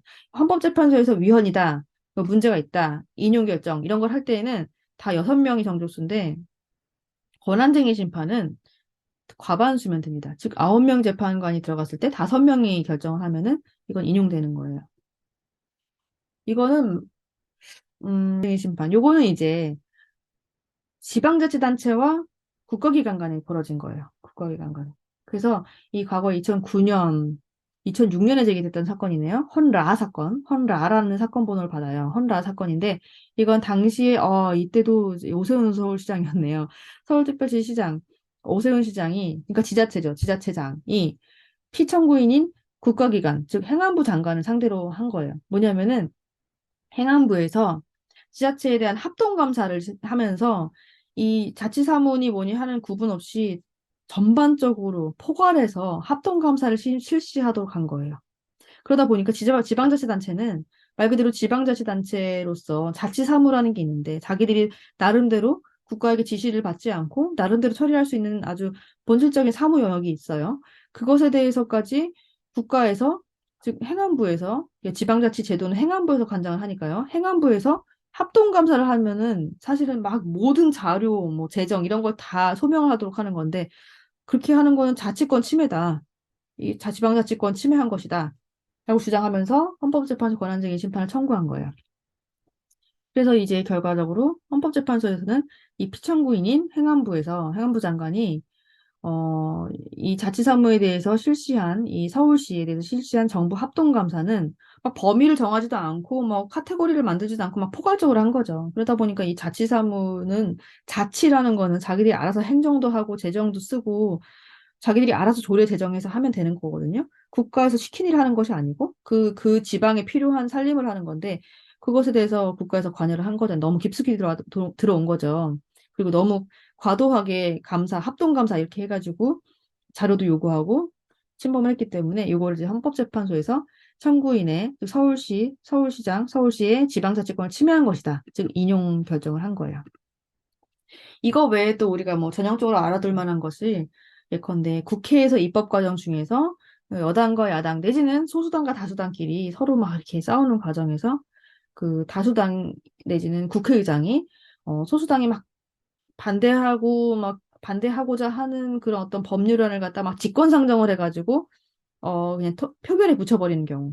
그럴 때도 역시 그 국회의장을 상대로 그 소수당의 그 국회의원들이 자신들의 심의 표결권을 침해당했다고 주장하면서 헌법재판소에다가 그 입법 과정에서의 하자를 문제를 삼아서 그 권한쟁의 심판을 청구한 사례들도 있고 그래요. 그 다음에 이제 우리가 마지막에서 두 번째 사례로 살펴볼 만한 것이 탄핵 심판입니다. 탄핵 심판. 탄핵 심판도 우리가 이제 원래 2004년에 한 번 있었고, 2017년에 한 번 있었고, 그 다음에 이제 법관 탄핵이 있었는데 또 각하가 됐었죠. 2004년에 대통령 탄핵 심판 사건은 기각이 됐었고요. 2017년에 대통령 탄핵 심판 사건은 인용이 됐었고요. 그래서 대통령이 결과적으로 파면이 됐고, 그 다음에 2021년인가 2년인가 그때는 법관 탄핵은 그냥 각하가 됐죠. 이 탄핵이라는 제도는요, 탄핵 심판이라는 제도는 우리가 이제 헌법재판소에 맡기고 있는데 탄핵이라는 거는 어떤 책임이 있는 공직자에 대해서 그 헌법을 수호하기 위해서 그 사람의 공무 집행상의 그 적정성, 이런 것도 심사를 하는 거죠. 그래서 국민들로부터 신임을 잃은 공직자를 그 직으로부터, 어, 쫓아내는 식으로 징계 내지는 처벌하는 그런 성격을 가지고 있는 건데, 그렇다고 뭐 형사처벌은 아니고 그 직으로부터 쫓겨내는 거죠. 이렇게 걷어내는 거예요. 왜냐하면 공직은 국민으로부터 신뢰가 핵심인데 그걸 잃은 사람이죠. 그 직무 집행을 하는 과정에서. 근데 그 사람들이 뭐 고위직이거나 등등등 여러 가지 이유로 일반적인 그런 어떤 징계 절차라든가 뭐 그런 걸로 그 적절한 처분을 받기가 곤란할 때, 그럴 때 일반적인 사법 절차나 징계 절차에 의해서 소추 징계가 곤란한 그런 집행부 고위공무원이나 이런 어떤 신분이 보장된 공무원에 대해서 헌법재판소가 심판을 해서 파면을 하는 제도입니다. 이 헌법 65조에 규정이 되어 있어요. 헌법 65조 1항에 어떤 공무원, 대통령, 국무총리, 뭐 헌법재판소 재판관, 대법관, 뭐 등등 그냥 일반 법관 등등등등 탄핵시킬 수 있는 탄핵 대상이 되는 그 공무원들이 쭉 열거가 돼 있습니다. 밑에 각주도 더 써 있어요. 그 공무원들이 그 직무 집행에 있어서 헌법이나 법률을 위배했을 때에는 그 직무집행에 있어서 헌법이나 법률을 위배했을 때에는 국회가 탄핵소추를 발의를 해서 그 탄핵소추 발의안을 내요. 그런 공무원이 있을 때. 그러면은 대통령 같은 경우 국회 제적의원 과반수가 그 발의를 해야 되고 그 외에 다른 공무원에 대해서는 국회 제적의원 3분의 1이 발의안을 냅니다. 그런 다음에 본회의가 열려서 그 탄핵소추 발의안에 대해서 표결을 붙여서 대통령 같은 경우는 3분의 2의 국회의원이 찬성을 해야 되고 그 외의 모든 공무원들은 제적의원 과반수가 찬성을 하면은 소추안이 통과가 되는 거예요. 그러니까 이 사람을 그러니까 형사재판 같은 경우면은 그 소추를 시켜서 재판을 넘기는 과정 같은 거죠. 그렇게 해서 헌법재판소에 이렇게 통과가 되면은 소추 의결서가 가요. 그러면 이제 헌법재판소에서 탄핵심판이 개시가 되는 거거든요. 탄핵심판이 개시가 되는 건데 대통령이 조금 이렇게 좀 약간 뭐라 그러죠? 그 정족수가 높죠. 일반 그 다른 열거되어 있는 다른 공무원들에 비해서 대통령, 국무총리, 국무위원, 그러니까 장관들, 국무위원, 행정각부 장관들, 그리고 헌법재판소 재판관, 일반 법관, 뭐 중앙선거관리위원회 위원, 감사원장, 감사위원, 그 기타 법률이 정한 공무원. 이거 법률이 정한 공무원 이제 헌법재판소법이라든가 이런 데 정해져 있죠. 이 사람들이 이제 잘못을 했을 때는 이 탄핵 심판 대상이 되는 건데, 그렇게 되면은 이제 탄핵 결정이 있을 때까지 탄핵이 국회에서 통과가 되면 그 헌법재판소로 바로 넘어가거든요. 그때 헌법재판소 결정이 있을 때까지 탄핵 결정이 국회에서 탄핵 소추가 의결이 되면 그 직무가 딱 정지가 돼요. 그래서 헌법 그 규정이 65조 3항에 탄핵 결정이 있을 때까지 피소추자의 권한 행사가 정지가 됩니다. 그렇기 때문에 사실은 헌법재판소도 다른 나라와 달리 이제 탄핵 심판 제기가 되면 좀 빨리 결정해야 될 실익도 있죠. 그 직이 되게 불확실해지고 공직의 운용이 좀 힘들어지잖아요. 이런 맥락도 있어요. 그래서 결과적으로 사실 헌법에 다른 요건 달리 없고 일단 직무집행상의 헌법과 법률을 위배했을 때 이 사람이 그 직에 있는 것이 더 이상 적정하지 않은지 여부를 헌법재판소에서 판단하는 거죠. 판단해서 6명 이상의 재판관이 파면이 맞다. 쫓아내야 된다. 생각을 하면은 파면한다. 누구를 무슨 직에서 파면한다. 라고 결정을 하는 거예요. 근데 이제 우리가 처음 탄핵 심판이 제기가 된 게 이제 2004년 노무현 대통령 전 대통령 탄핵 심판이었는데 그때 여러 가지 이제 탄핵 소추 발의를 하면서 탄핵 사유로 여러 가지가 제기가 됐어요. 뭐 측근 비리도 있다, 뭐도 있다. 그리고 특정한 자기 뭐 여당에 대해서 유리한 발언을 했다. 근데 여당 정치인 중에 정치인이 대통령이고 공무원이기도 하지만 정치인 중에 정치인이 대통령인데 사실 여당에 유리한 발언을 한 것에 대해서 정치적 중립성을 위배했다고 탄핵 사유를 들었는데 사실 굉장히 좀 약간 적절한지 좀 의심이 들지만 어쨌든 헌법재판소에서는 그것을 또 위헌으로 봤어요. 근데 여러 가지 위헌적인 행위들이 있다고 주장을 했고 그중에 헌법재판소가 일부를 인정했음에도 불구하고 사실은 당시에 이 헌법과 법률 위배했다고 해서 그 어떤 직무집행상에 헌법과 법률을 위배해도 그 법률도 사실은 굉장히 가벼운 경범죄라든가 굉장히 행정벌을 부과하는 법률도 있을 수 있는 것이고 굉장히 무거운 법률도 있을 수 있잖아요. 형벌을 부과할 만큼 굉장히 중대한 범죄를 규율하는 법률도 있을 수 있고 또 헌법에 또 무거운 어떤 내용들이 있을 수 있고 헌법적 가치를 위배하는 문제들 다양할 수 있는데 그냥 무조건 형식적으로 어떠한 법률이든 위반됐다고 해서 탄핵을 한다고 보면은 특히 대통령 같은 경우는 국민 전체의 어떤 민주적 정당성이라든가 대통령으로서요 직접 선출이 된 강한 민주적 정당성을 가지고 있기도 하고 정부 운영을 책임지고 있는 사람의 입장에서 그를 탄핵시키는 것과 탄핵시킴으로써 구할 수 있는 어떤 공익적인 그런 이익을 형량을 하는 거죠. 형량을 했을 때, 모든 법 위반의 경우가 아니라 그 파면을 정당화할 정도로 중대한 법 위반인지 여부를 봐야 된다라고 법리를 냈어요. 2004년에 그 노무현 대통령 탄핵 심판에서. 그래서 결과적으로 다 봤을 때 이게 꼭 현재 이 대통령을 탄핵시킬 만한 중대한 법 위반은 아니다라고 해서 기각 결정을 했었던 겁니다. 반면에 2017년에는 2016년 말에 제기됐었던 그 박근혜 전 대통령에 대한 탄핵 심판에 대해서 2017년 3월에 결정을 하면서 그 잘못된 부분들이 너무나 중대한 헌법적인 그런 헌법 위반, 법률 위반을 구성한다고 본 거죠. 그래서 더 이상 국민의 그 대통령으로서 국민의 신뢰를 더 이상 유지할 수 없기 때문에 그 배반이 너무 심해서 대통령직으로부터 파면한다라고 선고를 했어요. 선고를 하면서 그때 당시에 그 선고를 하는 재판관이 옆에 시계를 잠깐 봅니다. 그 헌법재판소장 대행을 했었던 이정미 재판관이었고 몇 년 전까지 여기서 재판관 끝나고 임기 끝나고 우리 고대 법대에서도 로스쿨에서도 이제 석좌 교수로 잠깐 계셨었죠. 그 고대 법대 출신이에요. 그래서 아무튼 근데 그분이 이제 선고를 했었고 그 시계를 봤죠. 그 시계를 본 게 왜냐면 그 선고한 그 시간이 바로 그 박근혜 전 대통령이 대통령직으로부터 파면된 순간이기 때문에 그걸 기록을 하기 위해서 본 거죠. 의미가 있기 때문에. 어쨌든 파면이 되면 그 임기가 얼마가 남아있든 간에 그 직으로부터 쫓아내지는 거예요. 그리고 5년간 공무 취임이 중지가 됩니다. 불가합니다. 불가한 결과를 낳아요. 근데 그거는 그냥 형식적인 것이고, 뿐만 아니라, 그걸 넘는 굉장한 그런 어떤 불명예스러운 그런 부분이 있는 거죠. 그리고 자신의 개인적인 민사상, 형사상 책임에 대해서 면제되지 않고, 그건 또 따로 물어줄 수 있는 것이고, 그런 부분이 있는 거고. 그래서 우리나라 사례들이 좀 있긴 있지만, 헌나 사건이에요. 헌나 사건. 그래서 2016년에 제기된 헌나 사건이죠, 이게. 박근혜 전 대통령에 대한 게. 이 탄핵 심판의 그 심리를 하면서 당의 재판관들이 대통령의 법 위배 행위가 헌법 질서에 미치는 부정한 영향과 해악이 중대해서 파면함으로써 얻는 헌법 소의 이익이 그 대통령을 파면에 함으로써 우리가 갖게 되는 어떤 손실 같은 것을 압도할 정도로 크다라고 본 거 결과적으로. 그래서 중대한 헌법이나 법률 위배가 있는 것으로 본 것이고 헌법 소유 관점에서 용납할 수 없는 중대한 법 위배 행위가 있다. 국민의 신임을 배반한 것이다 등등등 해서 인용 결정을 한 겁니다. 결과적으로 파면된 거죠. 해산 심판이 있어요. 정당 해산 심판은 이제 우리 헌법 제8조 4항에 규정되어 있는데 정당이어야 돼요. 정당이 그 목적이나 활동이 민족 기본 질서에 반하는 경우에 그 정당을 강제 해산시키는 제도예요.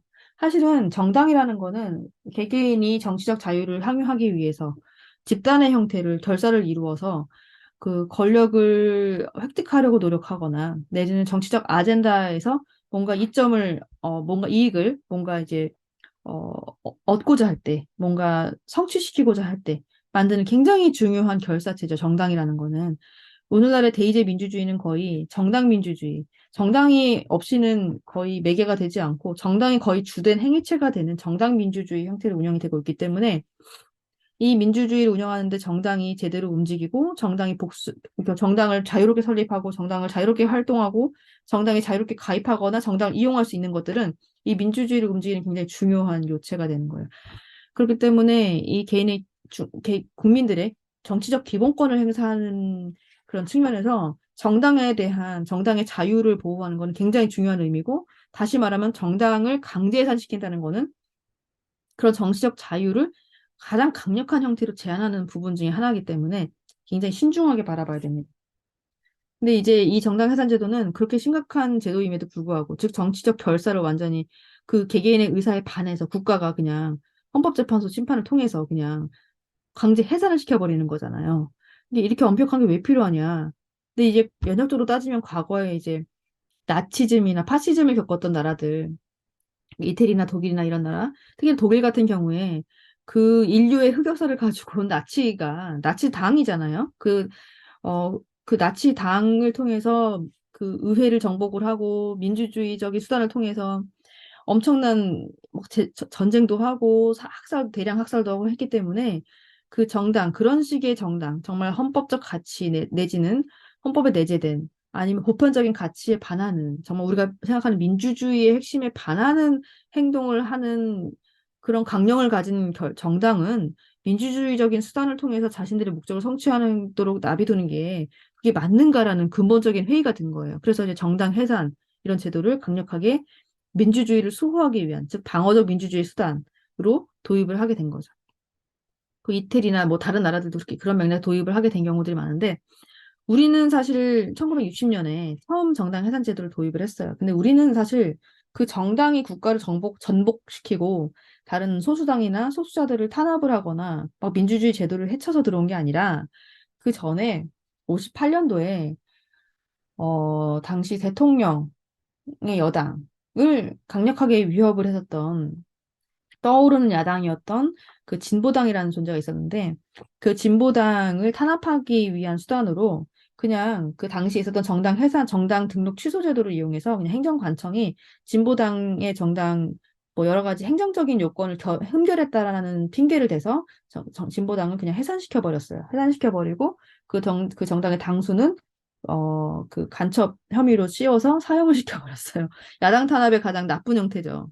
말할 수 없는 극단적인 형태죠. 어쨌든 그렇게 하고 나니까 그런 식으로 대통령 독재가 계속되다 보니 부글부글 끓다가 더 이상 참을 수 없게 된 국민들이 1960년에 4월 혁명을 하게 된 것이고 그래서 민주정부가 들어서게 된 거죠. 그래서 60년 헌법을 새로 만들게 된 거고 그러면서 그 60년 헌법에 국민들의 언론, 출판, 집회, 결사의 자유를 보장한다라고 하면서 그 결사 중에 하나로 이 정당에 대해서 특별히 보호하기 위해서 정당에 대해서는 정당이 만약에 이제 만에 하나 이제 기본 질서 위배될 때에는 그때는 헌법재판소가 정부가 제소해서 헌법재판소가 해산 결정을 해야지만 해산할 수 있다라고 약간 허들을 높이는 맥락으로 들어간 거예요. 어떻게 보면은 독일에서 정당 해산 제도를 도입한 그 방어적 민주주의라는 어떤 그 강력한 맥락과는 조금 다르고 우리는 정당을 행정청이 내지는 그 당대 권력이 정부가 함부로 이렇게 해산할 수 없도록 행정적인 조치로 해산하거나 그 와해시킬 수 없도록 그 정당이 해산될 수 있는 요건을 엄격하게 만든 거죠. 그러니까 그 정말 민주적 기본질서 위배될 때 정말 중립적인 헌법재판소가 심판을 해서만 해산될 수 있다라는 식으로 규정을 한 거예요. 그래서 정당 존립 특권이라는, 그러니까 어떻게 보면 약간, 어, 모순적으로 들릴 수도 있지만, 해산시킬 수 있다고 하면서 존립 특권이라고 하면 이상하지만, 헌법재판소라는 엄격한 심사 절차를 통해서만 건드릴 수 있는 것이다. 정말 극단적인 경우에 한해서 이렇게 한 거예요. 그래서 우리 헌법에 그런 제도가 들어온 것이고, 그게 나중에 이제 그 위치가 기본권으로부터 분리돼가지고 헌법 위에 그 총괄 부분으로 들어가서 정당 조항이 헌법 제8조에 들어가게 된 거, 생기게 됐죠, 새로. 생기면서 거기에 이제 제도가 규정이 됐는데, 요건은 정당이 그 목적이나 활동이 민족 기본 질서 위배될 때 정부가 제소해서 헌법재판소가 결정하도록 한다. 그래서 6명 이상이 해산이 마땅하다. 민족 기본 질서 위배됐다. 우리 헌정 질서에 굉장히 위협이 되는 정당이다라고 하면은 해산한다라고 결정을 하는 건데요. 사실 문제가 좀 있는 게 정부가 제소한다라고 하는데 정부는 어떻게 창출이 되나요? 정부는 이제 선거를 통해서 여당, 야당이 만들어지죠. 근데 사실 정부가 제소한다고 하면은 여당을 제소할 리가 있겠나요? 야당을 제소할 것이고 야당 중에서도 힘이 없는 정당 내지는 반대파 정말 강하게 반대하는 반대파가 좀 위험해질 경향이 좀 가능성이 높아지죠. 그렇기 때문에 이 제도도 좀 근본적으로 좀 문제가 있어요. 문제가 있는데, 어쨌든, 소수당을 탄압하는 제도로 타락하면 안 되는데, 우리 경계를 해야 되는 거죠. 근데 이제 이 목적이나 활동이 민족 기본 질서. 근데 민족 기본 질서를 해석함에 있어서 이거를 사실은 우리 2013년, 14년에 있었던 그 통합진보당 해산 사건에서는 인민민주주의, 뭐 이런 거를 진보적인 민주주의 이런 거를 주장하는 것이 북한에서 주장하는 사상하고 닮았다라고 하면서 어, 우리 한국 헌법상의 민주적 기본 질서를 위배한다라고 해서 이렇게 그런 식으로 논증을 해가지고 통합진보당을 해산했는데 사실은 좀 뭐랄까요? 그 정치학적으로 봤을 때, 그 개념적으로 엄밀하게 봤을 때 좀 문제가 있는 논증 과정이 없지 않았다라고 판단을 할 수가 있고, 어쨌든 간에 그래서 우리나라에서는 처음으로 2014년에 통합진보당 해산 결정이 있었고요. 여기서 우리가 받겠지만 무슨 무슨 정당을 해산한다. 이제 인용 결정을 하면서 이런 식으로 주문을 냅니다. 그러면은 이 해산 결정하면서 바로 그 해당 정당이 해산이 되는 것이고 중앙선관위에 등록된 정당이 말소가 되는 거예요. 정당 등록이 말소가 되는 것이고 그 정당이 가지고 있었던 자녀 재산은 국고에 기속되는 겁니다. 그러면 그 안에 있었던 그 정당 소속이었던 국회의원들은 어떻게 되느냐? 국회의원들이 그 국회의원직을 가지는 것은 공무담임권의 일환이기 때문에 공무담임권도 기본권이기 때문에 기본권을 제한하기 위해서는 반드시 법률이 필요한데 그 의원직이 상실된다 어쩐다 하라는 그런 규정이 없죠. 공직선거법이든 무슨 관련 정치관계법에 그런 법률 규정이 없는데 없기 때문에 독일 같은 경우는 있어요. 있으니까 뭐 상실되고 안 되고를 결정할 수 있는데 우리는 없는데도 불구하고 헌법재판소에서 당시에 의원직 상실도 당연히 포함된다라고 결정을 했는데 이건 좀 문제가 있다. 그리고 나중에 이제 그렇게 함으로써 의원직을 상실한 비례대표 의원이라든가 지방 의원들 이런 사람들이 나중에 소송을 해가지고 이거가 대립되는 헌법재판소 결정하고 반대되는 어, 확정 판결을 받은 경우들 저번에 설명했었던 것 같아요. 그런 경우가 있었어요. 문제가 있었어요, 좀. 어쨌든 간에 이런 식으로 우리 헌법재판소가 여러 가지 심판들을 담당을 합니다. 이건 헌다 결정이죠. 그래서核心적인 정치적 기본권이 정당 활동의 자유에 대한 근본적인 제한이기 때문에 어떻게 보면 사람으로 보면 목숨을 빼는 거나 마찬가지죠. 결사를 해산한다는 거는.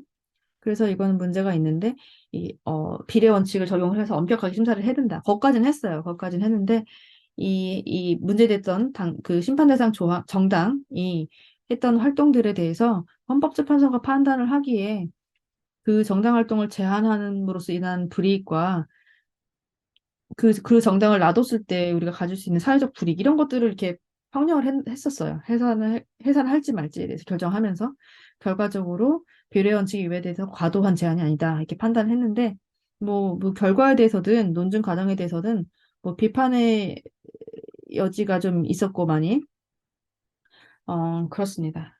어쨌든 간에 그래도 우리 헌법재판소 내렸던 결정이니까 이런 게 있었다 정도 여러분들이 알아두면 되겠습니다. 그 다음에 여러분들 이제 여기까지 해서 우리 헌법재판소 강의를 마칠 텐데, 그 다음에 생각해볼 문제 여러분들 쭉 살펴보면은 오늘 이 강의 영상 본 걸로 강의 영상을 통해서 대부분 조금 생각해볼 수 있을 것 같아요. 뭐, 구체적 규범 통제, 주상적 규범 통제, 규범 통제에 대한 개념들도 알 수 있을 것이고, 그리고 뭐 헌법재판소에 위헌 결정했을 때 효력 상실하는 그런 원칙들, 그리고 당사자가 개개인으로서 어떤 경우에 헌법재판을 이용할 수 있는지 그런 부분, 그리고 이용할 수 있는 헌법재판의 유형이 상황에 따라서 어떻게 다를 수 있는지 여부, 이런 것들 여러분들이 아마 살펴볼 수 있을 겁니다. 생각해 볼 수 있을 것 같아요. 그럼 오늘 이 헌법재판 강의는 여기서 마치도록 하겠습니다. 다음 시간부터는 기본권 수업을 들어갈 거예요. 그럼 여기서 수업을 마치도록 하겠습니다.